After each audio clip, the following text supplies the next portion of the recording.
ನೀರೊಳಗೆ ಹಾಕ್ಬಿಡು. ಟೊಮೆ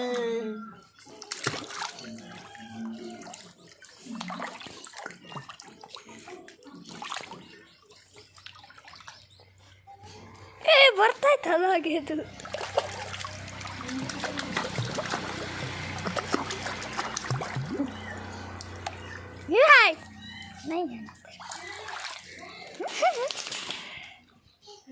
daily ಮುಳುಗಿಸಿದ್ರೆ ಅಭ್ಯಾಸ ಆಗೋಗುತ್ತೆ ಅದಕ್ಕೆ. ಆಫ್ ಮಾಡು.